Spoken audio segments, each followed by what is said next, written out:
We have a lot of stresses in our immune system, I think, that a lot of people don't even realize. Yeah, I think one thing that people are not realizing is that the environment has a tremendous impact on our health. Here's one statistic that may confound you.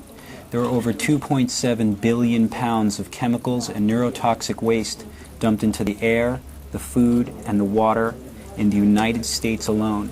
That's enough chemicals that we know can cause cancer to give each person in the United States 11 pounds of chemicals for themselves every year. Every year? Every year. Not accumulated? No, not accumulated. This is every year. 11 pounds of known carcinogens. Not things they suspect might be bad for you, but things they've actually proven in their laboratories will cause cancer, are dumped on us in what ways? In crop dusting? You have, it comes through many different industries. It can come through the farming industry. It can come through the chemical industry. When you go out to the outside of the industrial areas of any city, you'll see that they're pumping waste into the air all the time. The Environmental Protection Agency does adipose fat samples in the body every single year to test for different chemicals, to see what the chemical levels are in the body. What they find is that they will find at least 7 different chemicals that are known carcinogens that have accumulated in the bodies of people who have died 100% of the time.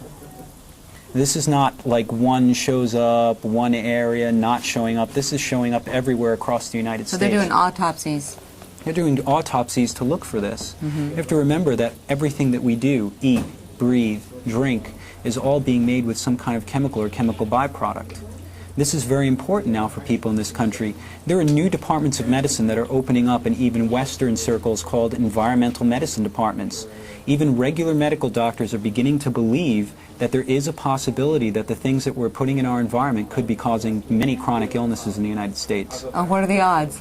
What are the odds? Dumping all this stuff in and oh my goodness. I know. It seems kind of unusual that we would never even think that way. We were just raised as a chemical society. We would never have known. Well, and this is very new in our evolution. Yeah.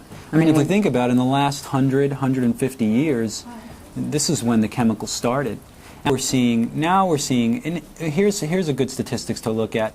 In the 1900s, I think it was around 1918, 1925, somewhere in the 1920s, I'll be more exact, they did a study looking at the top 100 industrialized nations to see what the ranking of health was. The United States ranked number 1.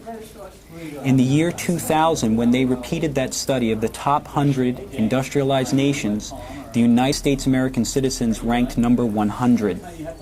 We're at the bottom of the list.